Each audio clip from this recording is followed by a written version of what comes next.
Bizde o arkamızdan kelip жатқан асыл ойындар. Bizde asıl oyunların türlü türlü. Bergenlik tanıtlarda. Görmüyor musun? 2. ayналымда.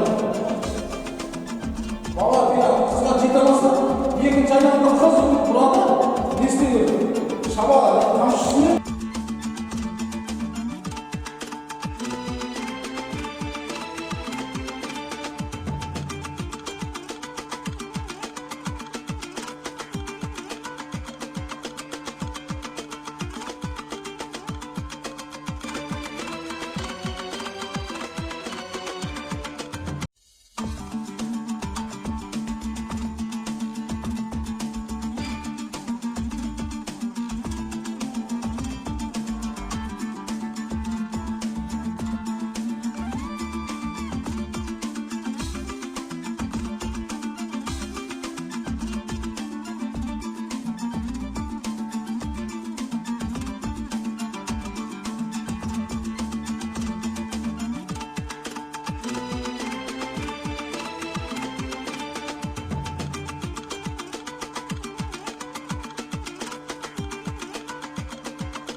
екінші тобымыз Allah'ın oyunu несі bazıdan құрастырамыз. Дайынбыз ба? Командалар дайын ғой? Bir метр артқа тұрамыз. 1 метр артқа, 1 метр артқа тұрамыз. Кәмен бұйрық берем. Қай команда бірінші ойындарды алтыбақан және тез құрастырады. Дайынбыз ғой?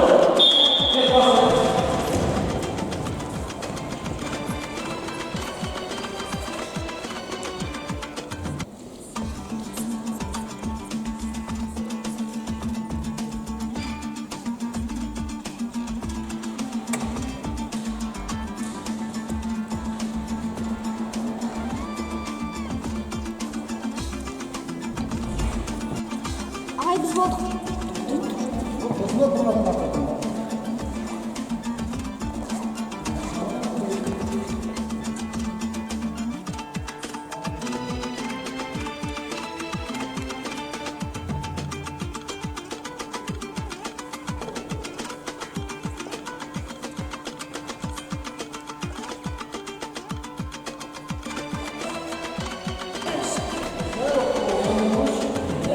Негізі ұқсап тұрады. Ұқсап тұрады қойымызға, иә? Амалар ұқсап тұрады.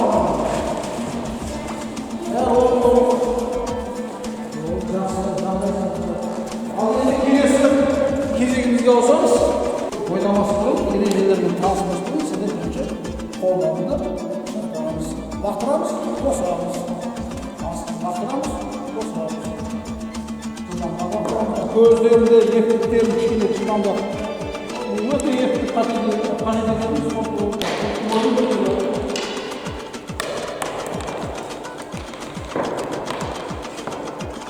келесі әдіске көшеміз. Лақтырамыз, үстіне тасып аламыз.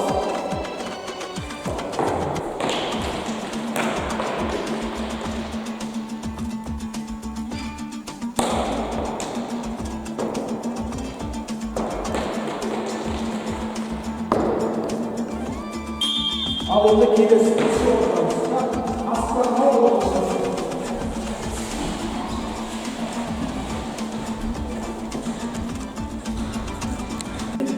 Бізде бес асық ойды 13 түрме тұрады. Бірінші түрі 1 деп аталады, екінші түрі 2 деп аталады, үшінші түрі 3 деп аталады, төртінші 4 деп аталады, бесіншісі 5-тік бірақ жалақ деп айтылады. Алтыншысы алақан, асық алақанда жүреді. Жетіншісі 4 бұрыш, сегізіншісі түрі артта тастау. Тоғызыншысы үндемес ойын. 10-шы тәсіліміз сап сүрт деген ойын. 11-ші қарша әдісі. 12-ші нәби деп аталады. 13-ші ұпай жинау әдісі. Бізде қазір бүгінгі сабақта өтетініміз 4 тәсілін үйренеміз. 4 түрі. Бізде бірінші түрі 5 асық. 5 асық көрсетейін. Бірінші түрі 5 асық шашындар. Ішінен сақан, қақпақ тастап аласыңдар сақан. Лақтырамыз, бір тасты қоямыз, ұстаймыз. Екіншісін аламыз, ұстаймыз. Үшіншісін аламыз, ұстаймыз. Төртіншісін аламыз, ұстап, 4 тасты қойған ең, сақан қоямыз. Көрді.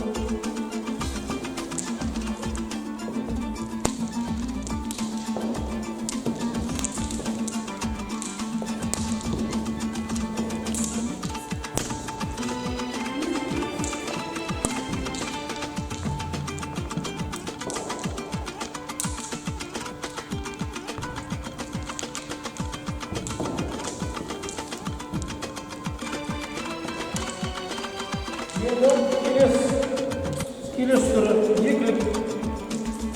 Burada da tasты, 5 tasты, 5 асықты иіріп тастаймыз. Ішіне қақпа тасталамыз. Қақпа тас жоғары лақтырамыз да, бірінші 2-ден аламыз, 2 тасталамыз. Екілікті 2 тастап, шетке қоямыз. Тағы да 2 тасталамыз, қоямыз, сақаны сосын қоямыз. Ал енді орындалып.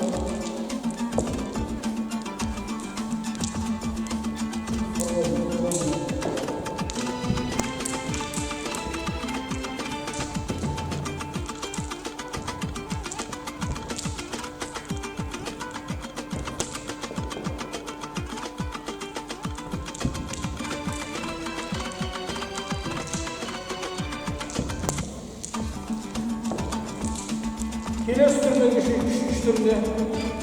Üçüncü türüne. Beş tas şaşarız. Kakpa tas alamız. Birinci, 3 tas kullanırız. 3 tas kullanırız. Gerisi kalan tas kullanırız. Tas koyarız, sosu sakalım. Yani böyle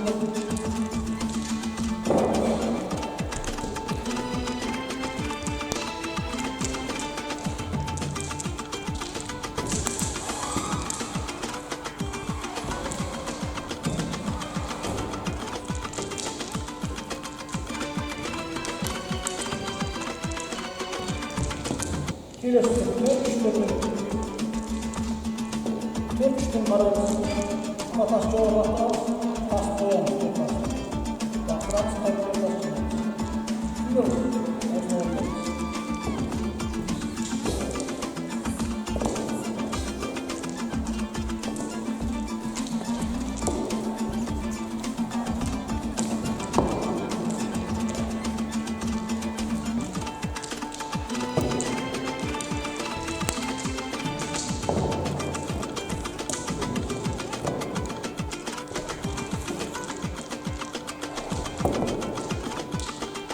енді қайтадан жұп-жұп болып отырамыз.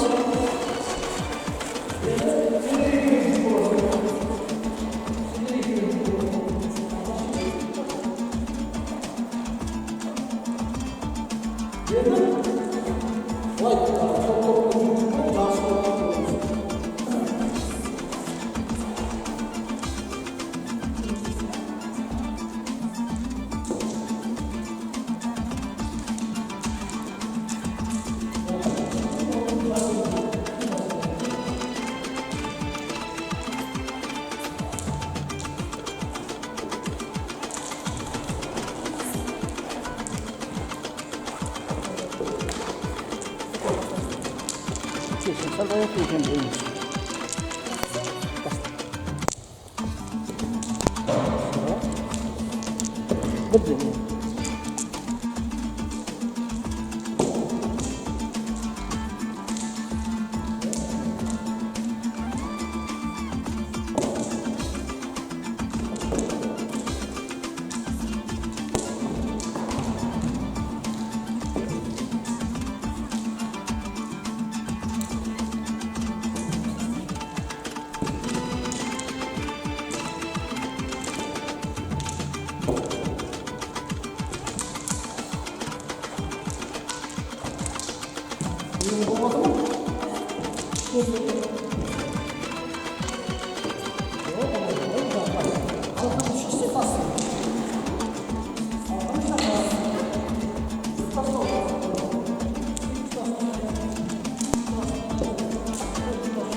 Енді астар орнына қоямыз. Ойын несін түсірді ме?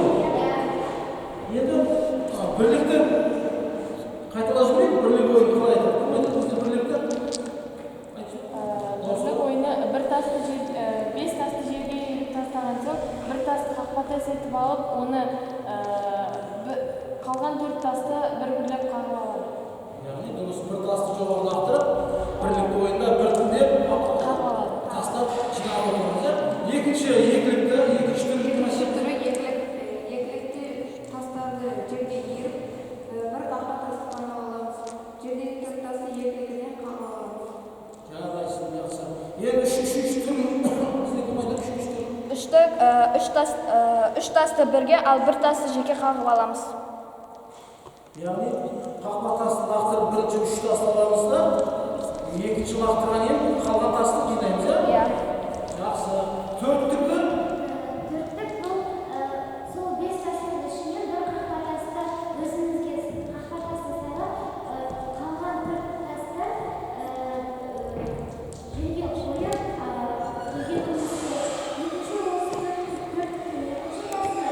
ол қақпа тасты жоғары лақтырып, жерге шашқан қайтадан 4 тасты жинап аламыз. Жақсы. Яғни қақпа тасты жоғары лақтырып, жердегі 4 тасты бірге қағып алу керек. Ал енді бесіншіде үш немесе бес жағалық болады. Ол жерде алдымен бірінші қақпа тасты лақтырып, қолды жерге үш немесе беске жауап беру керек. Ол жерде қанша рет жауап болатыны ойыншылардың өзінің арасында келісім бойынша. иә, мысалы қарамағасы қарсыласын екеуі ойнап жатқан кезде бесінші төрімізде жалақтап жатыр да, бесінші ойын бастаған алдында екеуі қарсыласымен бірге келісесің. Үш рет жалатасың ба, жалатып болады дейді, 5 рет жалатып болады. Яғни қақпа тасты лақтырып жатырсыз, иә? Ал үш төрімізде Қақпа тасты лақтыра отырып, қалған 4 тасты бір-бірден екінші қолмен алақанмен жинаймыз. Burada alakanda bir layıklar. Қақпа тас жоғары көтеріп лақтырамыз.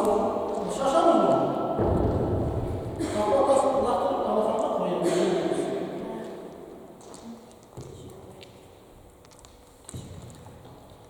Үст алаканда 4 тас шығып қойып, соңғысын қоямыз.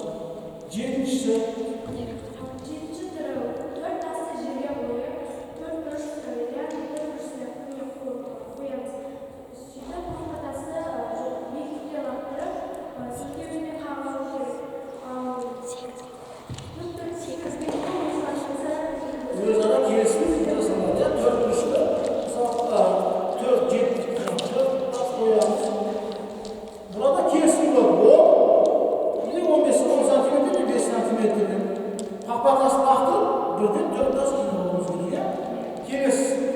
Сегізінші түрі арттан тастау. Ойынның бұл түрінде жерден бірінші тасты қағып алған соң, екінші тасты қағып алу үстінде бірінші тас арттан тасталады. Үшінші тасты қағып алу үстінде екінші тас артын тасталады. Бәрін тастап болған соң, тұтас жинап қағып алу керек. 9 тасын бізде. Бес тас ойынның бұл шарты бойынша алаңдағы тастың дыбысы шықпау керек. Егер бұл ойыншыда үндемей отыру керек. Бұны пайдаланған қарсылас команда оны үндемеуден тастады. Егер ойыншы үндемей қалса, онда ойын тоқтатылады. Burada ündemesi. Aslında бірін-біріне тимеу керек.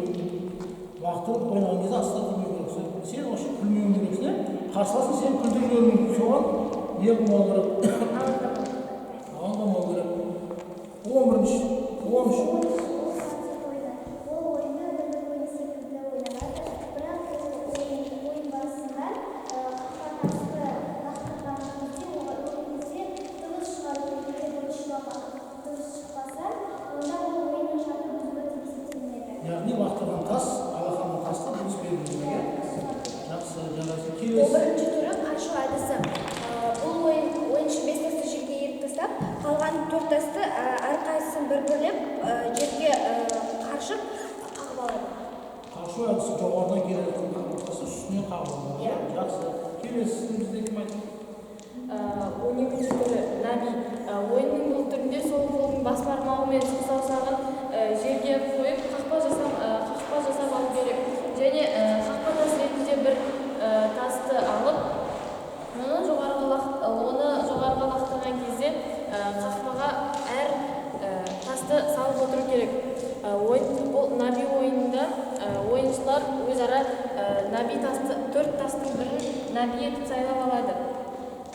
Ойыншылардың келісуімен наби тасы не қақпаның артында, не алдында болуы тиіс. Жарайсың.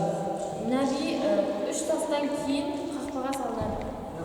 Енді 13-ші бізде ұпай жинау. Ұпай жинау бізде әр асығымыз 10 ұпайға жиналды. Ұпай жинау алақандағы тастарды лақтырамыз. Қайт болсаңыз.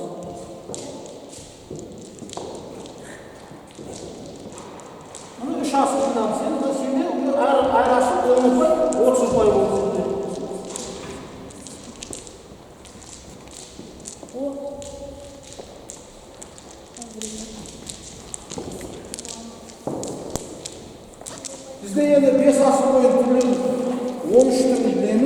жаңағыдай алып бірліктен бастап ойынды тәсілін үйренеміз. Төрт түрін үйренеміз.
Төртеу үйрендік қой, төрт.